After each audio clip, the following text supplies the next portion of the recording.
Welcome to session भाई। सभी आ जाइए फटाफट से। हम बात करेंगे किसके बारे में आज हम बात करने वाले हैं, हमारे पास एक जो नया बेंच लॉन्च करने वाले हैं हम, किसका? जो हमारे पास डीएलएड का बैच है उसके बारे में बात करेंगे, ठीक है। तो बात करें हमारे इस बैच की, तो भाई इस बैच के अंदर हम क्या क्या चीज़ें प्रोवाइड करने वाले हैं, कौन कौन सी चीज़ें आपको मिलेंगी इस बैच के अंदर। तो भैया यहाँ पे आपको इस बैच के अंदर आपको भैया पीडीएफ, लाइव क्लासेस, साथ में आपको भैया पीवाईक्यू, साथ में आपको मोस्ट एक्सपेक्टेड क्वेश्चन जो है इस बैच के अंदर मिलने वाले हैं। इस बैच की अगर मैं बात करूं तो भैया जो हमारे पास जो फर्स्ट 500 स्टूडेंट होंगे उन सभी के लिए इस बैच के अंदर भैया जो कॉस्ट रहेगी वो 1999 रहेगी, जो कि आपके लिए क्या है, नाम मात्र है, ठीक है। इसके बाद बात करूं इस बैच की, तो इस बैच के अंदर कौन कौन सी चीजें आपको मैं यानी विकास करवाने वाला हूं भाई। तो उन चीजों की बात करते हैं हम। तो हमारे पास physics, chemistry, biology and computer, ये सब्जेक्ट भाई मैं आपको करवाने वाला हूं, ठीक है। अब बात करेंगे बिना टाइम वेस्ट किए हुए हमारे सब्जेक्ट की। तो आज जो हम फिलहाल करने वाले हैं, जिस चीज के बारे में बात करने वाले हैं फिलहाल इस क्लास के अंदर, उस सब्जेक्ट का नाम है भाई हमारा केमिस्ट्री, जो कि आपके एग्जाम के अंदर 10 नंबर का आना है। 10 नंबर की केमिस्ट्री जो है इसके अंदर पूछी जाने वाली है, 10 क्वेश्चन आपके आएंगे। और बात करूं मैं लेवल के, डीएलएड के लेवल के एग्जाम की, तो भैया इसके अंदर आपके जनरल क्वेश्चन पूछे जाते हैं, यानी जनरल जो केमिस्ट्री है, सामान्य जो रसायन विज्ञान है, उससे आपके लगभग 10 क्वेश्चन पूछे जाएंगे। और 10 क्वेश्चन के अंदर आपको क्या करना है, 10 में से 10 स्कोर करना है। लेकिन ये कब हो पाएगा, जब भाई आप हमारे साथ क्या करते हो, जुड़ते हो। हम इस चीज की इसके अंदर क्या करेंगे, हम सबसे पहले हमारे सब्जेक्ट की थ्योरी कंप्लीट करवाने का काम करेंगे आपके एप्लीकेशन के ऊपर। अपनी एप्लीकेशन की बात करूं तो भैया ग्रो एकेडमी के नाम से आपको एक एप्लीकेशन जो है प्ले स्टोर के ऊपर मिल जाएगी। उस एप्लीकेशन पे आपको जाके क्या करना है, एनरोल कर लेना है, और उसके बाद बैच परचेज करके आपको भैया क्लासेज जो है आपके सामने प्रेजेंट हो जाएंगे, ठीक है। इसके बाद बात करें हमारे पास सब्जेक्ट की, तो केमिस्ट्री जो सब्जेक्ट है इसके अंदर हम की बात करें किस किस चीज की, तो आपकी जो केमिस्ट्री है, जो आपका रसायन विज्ञान है, इसके अंदर आपसे पूछा क्या क्या जाएगा उस चीज के बारे में मैं बता देता हूं भाई थोड़ा सा। जो आपकी केमिस्ट्री है, इस केमिस्ट्री की बात करूं तो भैया आपको 10 नंबर स्कोर करने हैं। 10 नंबर आपका क्या होगा, क्वेश्चन होंगे 10, उसमें से आपको क्या 10 ही स्कोर करने हैं। हम भैया यहाँ पे सिलेक्शन की बात नहीं कर रहे हैं, यहाँ पे हम बात कर रहे हैं रैंक की। अब बोलो सर रैंक का मतलब समझ नहीं आया भाई। हम सिलेक्शन के ऊपर नहीं काम करेंगे, हम चलेंगे अपनी रैंक को लेकर के। यानी हमें क्या करना है, एग्जाम के अंदर रैंक निकालनी, और रैंक निकालने के लिए भैया आपको क्या करना होगा, जमकर मेहनत करनी होगी भैया। जरूरी है हार्ड वर्क, लेकिन हार्ड वर्क के साथ में अगर आपको क्या करना हो भैया, स्मार्ट वर्क अगर हो जाए, एक सही डायरेक्शन अगर मिल जाए एक बच्चे को, तो भैया हम क्या कर पाएंगे, रैंक स्कोर कर पाएंगे इस एग्जाम के अंदर। इस एंट्रेंस एग्जाम के अंदर आपको क्या करना है, पूरी जी जान मेहनत लगानी है। और उसकी बात करें भैया, हमारे पास जो 10 नंबर की केमिस्ट्री आ रही है, तो इस 10 नंबर की केमिस्ट्री के अंदर आपसे अलग अलग पोर्शन से अलग अलग क्वेश्चन पूछे जाते हैं। लगभग 10 क्वेश्चन आपसे इस एग्जाम के अंदर पूछे जाएंगे, ठीक है। तो जो हमारा रसायन विज्ञान सब्जेक्ट है, इसके अंदर से आपको लगभग क्या है, 10 नंबर का आपसे पूछा जाएगा। इस 10 नंबर के अंदर आपके चैप्टर की बात करूं मैं, चैप्टर कौन कौन से आपके इसके अंदर पूछे जाने वाले हैं, तो भैया सबसे पहले शुरू करते हैं हम हमारे मैटर से। ये जो चैप्टर है भाई, ये एक कॉमन चैप्टर है। ये क्या है, ये भैया एक कॉमन चैप्टर है, ठीक है। ये क्या है, एक कॉमन चैप्टर रहेगा। इस कॉमन चैप्टर की अगर मैं बात करूं, इस कॉमन चैप्टर के अंदर ये आपका फिजिक्स के अंदर भी आता है, ये आपका भाई केमिस्ट्री के अंदर भी पूछा जाता है, ठीक है। ये बेस है, ये मानो ये दोनों सब्जेक्ट का क्या है, बेस है। मैटर के बाद भाई हमारे पास एसिड बेस,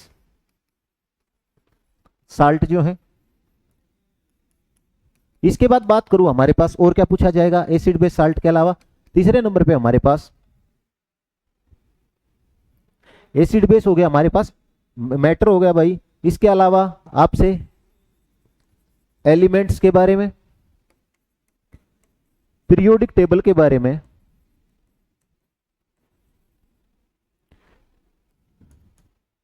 आपसे मेटल नॉन मेटल के बारे में,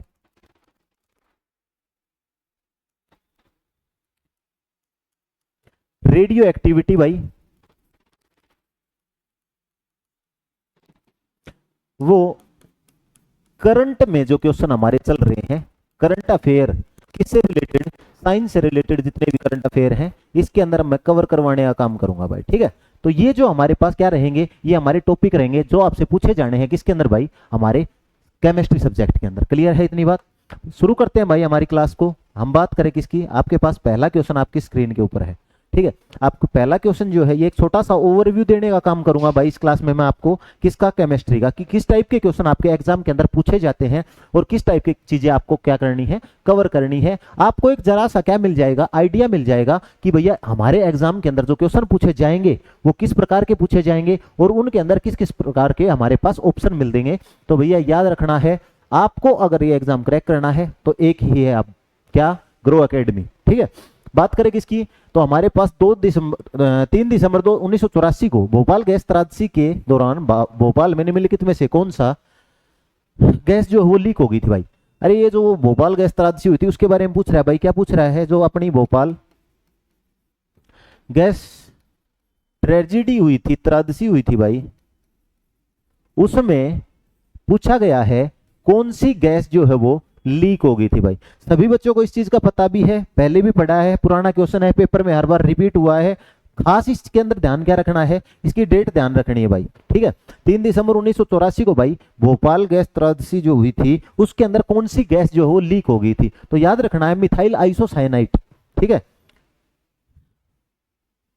मिथाइल आइसोसाइनेट जो है इसके अंदर क्या हो जाएगी, आपकी गैस हो जाएगी, जो कि आपको ध्यान रखना है भाई। इस भैया टाइम वेस्ट नहीं करेंगे, हम अपने नेक्स्ट क्वेश्चन पर चलेंगे।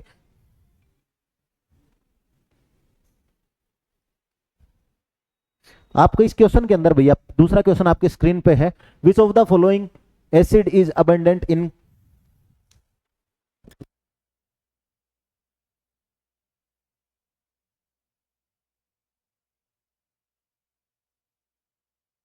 आपके पास सेकंड क्वेश्चन आपकी स्क्रीन के ऊपर है, अंगूर केले इमली में निम्नलिखित में से कौन सा अम्ल प्रचुर मात्रा में पाया जाता है। भाई अम्ल के बारे में पूछ रहा है, एसिड बेस को जब भी पहचानना हो उसके 3 से 4 तरीके मैं आपको बताने वाला हूं। ठीक है, जब भी एसिड बेस के आइडेंटिफिकेशन की बात आती है, किसकी बात आती है, एसिड बेस और साल्ट, ये 3 चीजें होती है हमारे पास।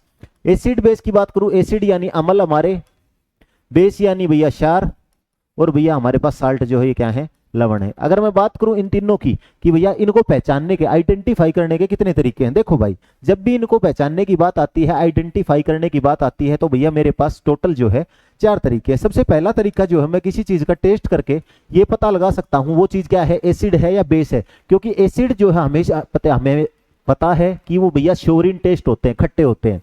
जबकि बेस की अगर मैं बात करूं तो भाई ये बीटर होते हैं, क्या होते हैं, कड़वे होते हैं। ठीक है, पहला तरीका हो गया। दूसरे तरीके की बात करूंगी, दूसरा तरीका कौन सा है, तो भैया मैंने पीएच स्केल की बात करेंगे यहाँ पे। पीएच स्केल जिसे पावर ऑफ हाइड्रोजन के नाम से जाना जाता है या पोटेंशियल ऑफ हाइड्रोजन जो इसकी फुल फॉर्म हो जाती है। इस स्केल की खोज की बात करो तो ये स्केल की खोज की थी भाई एक व्यक्ति जिसका नाम था सोरेनसन। ठीक है, सोरेनसन नामक व्यक्ति ने इसकी क्या की थी, खोज की थी। इस पीएच स्केल के ऊपर 0 to हमारी 14 वैल्यू होती हैं, जिनमें से 0 to 7 वैल्यू जो है वो बताती है किसके बारे में, एसिड के बारे में, कि भैया 0 to 7 तक जिसका पीएच मान होगा वो एसिड होगा, और 7 to 14 जिसका होगा वो क्या होगा, हमारे पास बेस होगा भाई। ठीक है, इसके बाद बात करूं मैं कि हमारा ये जो पीएच स्केल है ये करता क्या है, तो भाई ये एसिड और बेस की वैल्यू के हिसाब से इसको क्या कर देता है, डिटरमाइन कर देता है कि हमारे पास वो चीज एसिडिक है या वो चीज क्या है, बेस है। क्लियर है इतनी बात। इसके बाद बात करूं अगला तरीका, तो भैया हम जो है इसको लिटमस पेपर के द्वारा भी पहचान सकते हैं। लिटमस पेपर जो कि भैया एक लाइकेन नामक सिम्बायोटिक प्लांट से बनते हैं, एक लाइकेन नामक पौधा जिसको पोल्यूशन इंडिकेटर भी कहा जाता है। हमारे पास ऐसा पौधा पूछ लिया कि भैया जिसको प्रदूषण सूचक भी कहा जाता है, ऐसा पौधा जिसको प्रदूषण सूचक के नाम से जाना जाता है, तो आपको ध्यान रखना है प्रदूषण सूचक के नाम से भैया जो है अपना लाइकेन प्लांट है, जो कि एक सिम्बायोटिक प्लांट है। ये प्लांट जो है 2 चीजों से मिलकर बना है, एल्गी प्लस में फंगी। ठीक है, एल्गी जो कि दुनिया का सबसे ज्यादा फोटोसिंथेसिस करने वाला पौधा है, जबकि हमारे पास फंगी की बात करूं तो अपनी कैपेसिटी से यानी अपने शरीर से ज्यादा पानी वाटर होल्ड करने वाला पौधा अगर पूछा जाए तो वो कौन सा भाई, फंगी है। क्लियर है इतनी बात। इसके बाद बात करूं हमारे पास जो क्वेश्चन पूछा गया है, अंगूर केले और इमली में कौन सा अम्ल पाया जाता है। देख भाई लैक्टिक अम्ल की जब भी बात होगी तो भाई हमें पता है दही के अंदर पाया जाता है लैक्टिक अम्ल। इसके बाद बात करूं ऑक्जेलिक एसिड की, तो ऑक्जेलिक एसिड भाई आपका टोमेटो के अंदर आपको मिलता है।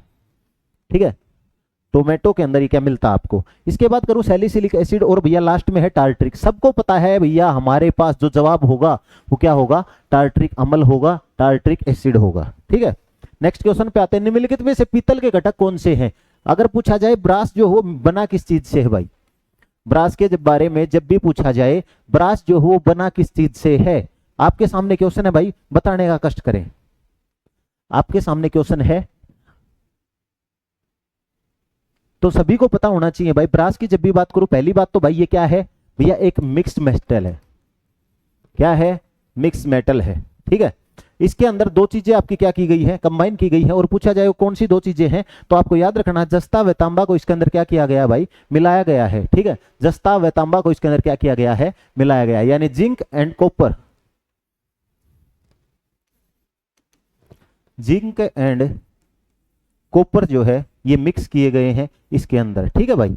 इसके बाद बात करूं नेक्स्ट क्वेश्चन की भाई, नेक्स्ट क्वेश्चन में हमें क्या करना है, identify the non metallic mineral from the given option. इनमें से ये बताना है अधात्विक खनिज कौन सा है। कहने का मतलब क्या है, हमारे पास ऐसा नॉन मेटेलिक मिनरल कौन सा है जो इनमें से अलग है, ठीक है। तो जब भी बात होगी भैया मैग्नीज का, सबको पता है कि भैया ये मेरे पास क्या है कि मेटेलिक मिनरल है। मैग्नीशियम की बात करूं तो सबको पता है क्या है भाई, ये मेटेलिक मिनरल है। और बॉक्साइट की भी बात करूं तो मेटेलिक मिनरल है। तो हमारे पास जो सही जवाब हो जाएगा वो कौन सा हो जाएगा भाई, सिलिका हो जाएगा। देखो भाई नॉन मेटेलिक मिनरल का मतलब यहाँ पे क्या है, हमारे पास मेटल और नॉन मेटल की कुछ प्रॉपर्टी होती है। मेटल की बात करूं तो मेटल की प्रॉपर्टी के अंदर आपको कुछ बातें ध्यान रखनी होती हैं कि हमारे पास मेटल जो होते हैं वो क्या करते हैं, इलेक्ट्रिसिटी को कंडक्ट करते हैं, लस्चरस होते हैं भैया, उनके अंदर मेलिएबिलिटी होती है, उनके अंदर क्या होती है, डक्टिलिटी होती है।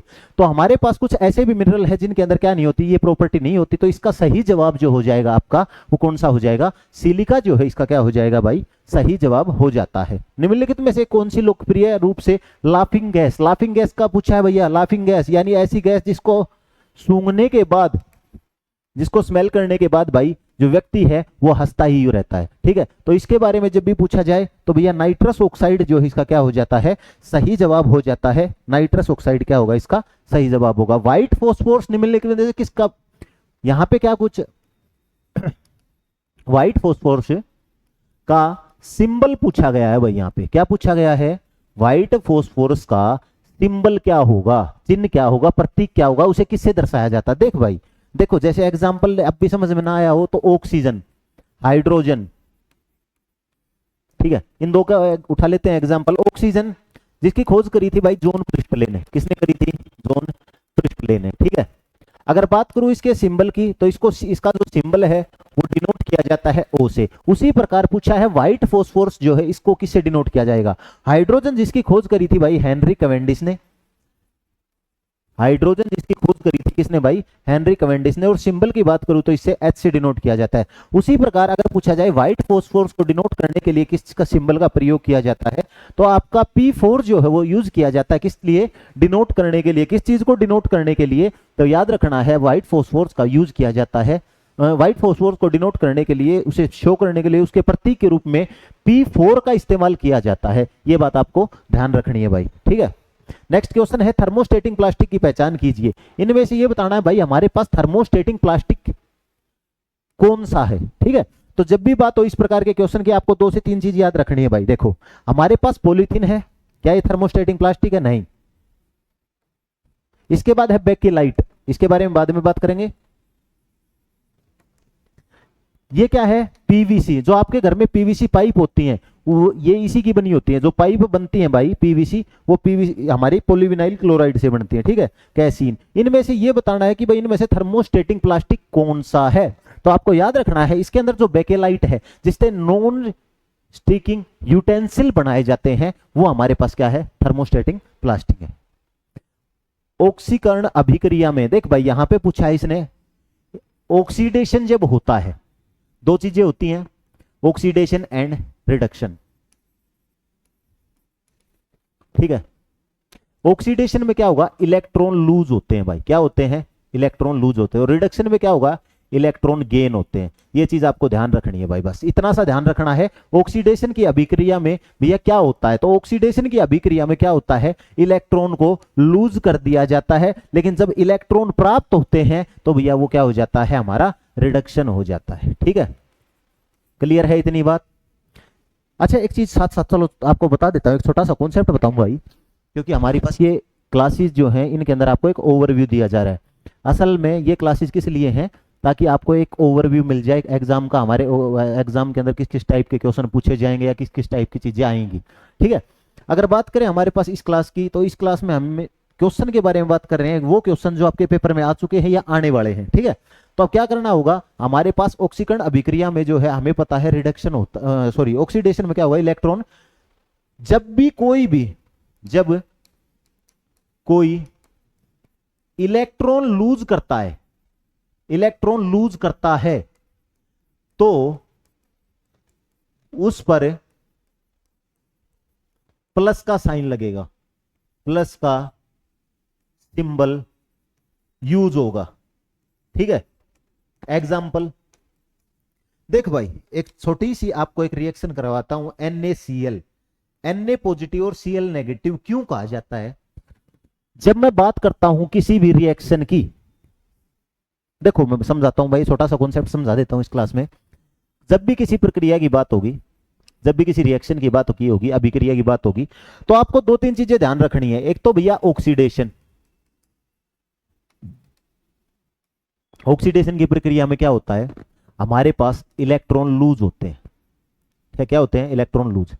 एग्जाम्पल Na पॉजिटिव प्लस में Cl नेगेटिव, रिडक्शन में क्या होगा, इलेक्ट्रॉन गेन होते हैं, ठीक है।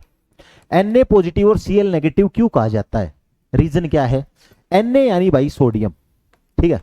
और सोडियम की एक प्रॉपर्टी है, क्या है, सोडियम की एक प्रॉपर्टी है। ये क्या प्रॉपर्टी है, क्योंकि इसका एटॉमिक नंबर जो हो 11 है, क्या है इसका एटॉमिक नंबर 11 है। एटॉमिक नंबर क्या होता है, परमाणु संख्या, क्या है भाई, परमाणु संख्या। और परमाणु संख्या क्या होती है, तो परमाणु संख्या के बारे में पता है, number of electron present in element is called as atomic number. और एटॉमिक मास क्या होता है, परमाणु द्रव्यमान क्या होता है, वो भी लिख देता हूं भाई यहां पे, एटॉमिक मास। एटॉमिक मास के बारे में प्रोटॉन प्लस में न्यूट्रॉन की संख्या, प्रोटॉन प्लस में न्यूट्रॉन की संख्या को अगर जोड़ दिया जाए तो मेरे पास एटॉमिक मास यानी परमाणु द्रव्यमान आ जाएगा। क्या आ जाएगा, परमाणु द्रव्यमान, ठीक है। जब भी कोई एलिमेंट अब जैसे हमने सोडियम का एग्जांपल उठाया, सोडियम के ऊपर हमेशा आपने देखा होगा प्लस का निशान मिलेगा, Na पॉजिटिव मिलता है, ठीक है। क्यों मिलता है, क्योंकि हमारे पास जब इसका इलेक्ट्रॉनिक कॉन्फ़िगरेशन किया जाता है, जब इसका इलेक्ट्रॉनिक कॉन्फ़िगरेशन किया जाता है, तो भाई इलेक्ट्रॉनिक विन्यास जब इसका किया जाता है, तो भैया हमें पता है पहली सेल में 2 इलेक्ट्रॉन आएंगे, दूसरी में 8 आएंगे। ये तो हो गया, ये तो सेल हमारी भर गई। अब हमें अगली सेल में भी कितने इलेक्ट्रॉन की जरूरत है, 8 की जरूरत है। लेकिन हमारे पास बचा कितना, 1, क्योंकि 2 पहली सेल में आ गए, 8 दूसरी में आ गए, तीसरी में हमारे पास 1 है। हमें अपना ऑक्टेट कंप्लीट करने के लिए 7 की रिक्वायरमेंट है। अब 2 केस है मेरे पास, या तो मैं 1 डिनोट करके क्या कर दूं, 1 किसी को दे दूं और भैया क्या करूं, मैं खुद स्टेबल हो जाऊं, या फिर मैं क्या करूं कि भैया 7 किसी से उधारे ले लूं। तो क्या आसान है, मैं 1 को किसी को डोनेट कर देता हूं और मैं संपन्न हो जाऊंगा। तो जिस केस में इलेक्ट्रॉन लूज किया गया, जिस केस में इलेक्ट्रॉन लूज किया, इलेक्ट्रॉन को लूज किया, तो उस केस में क्या हुआ भैया, मेरे पास, हमारे पास इसके ऊपर Na पॉजिटिव। यार ये सीधी सी बात है, कोई समाज के अंदर कोई व्यक्ति अगर सबकी मदद करता है तो उसकी पॉजिटिव इमेज बनती है। तो जब भी इलेक्ट्रॉन को लूज किया जाएगा तो उस केस में भैया उसके ऊपर क्या आ जाएगा, पॉजिटिव का निशान आ जाएगा। और भैया जब इलेक्ट्रॉन गेन किया जाएगा, किसी की छीना जब्ती करेंगे, तो उस केस में क्या, हमारे ऊपर नेगेटिव साइन आ जाएगा। उसी प्रकार इसके अंदर है, केमिस्ट्री के अंदर, जब भी कोई इलेक्ट्रॉन लूज करेगा तो भैया इलेक्ट्रॉन लूज करने पर क्या होगा, जब भी कोई इलेक्ट्रॉन लूज करेगा तो उसके ऊपर पॉजिटिव साइन, और जब भी कोई इलेक्ट्रॉन को क्या करेगा, गेन करेगा, लेगा किसी से, तो वो क्या हो जाएगा, नेगेटिव साइन हो जाएगा। ये बात आपको ध्यान रखनी है भाई। नेक्स्ट आ जाओ, निम्नलिखित में से, ये क्वेश्चन आपके लिए भाई, निम्नलिखित में से कौन सा मानव शरीर में बायो एलिमेंट्स की सही क्रम है। बायो एलिमेंट्स का एक सही क्रम बताना है आपको, ये आपके शरीर से रिलेटेड क्वेश्चन है, ये आपके लिए छोड़ के जाता हूं मैं भैया। सभी बच्चे इसका कमेंट हमारी वीडियो के नीचे करने का काम करेंगे, जो सही कमेंट करेगा उसके लिए स्पेशल गिफ्ट मेरी तरफ से भाई, ठीक है। नेक्स्ट क्वेश्चन, निम्नलिखित में से किस अमल के जलीय घोल को सिरका कहा जाता है। मैंने भैया पिछली क्लास में करवाया था ये क्वेश्चन आपको, aqueous solution of which among the following is acid vinegar. जो एसिड बताना है कि किस एसिड को हम विनेगर के नाम से जानते हैं, ठीक है। यानी सिरका जो है उसके अंदर कौन सा एसिड पाया जाता है, सभी बच्चों को पता होना चाहिए। देख भाई, ऑक्जेलिक अम्ल टोमेटो के अंदर सबको पता है भैया, टोमेटो जो है, टमाटर जो है, उसके अंदर ऑक्जेलिक अम्ल पाया जाता है। सिट्रिक अम्ल हमारे खट्टे फलों में पाया जाता है, खट्टे फल जितने भी हैं उनके अंदर क्या पाया जाता है, सिट्रिक फल।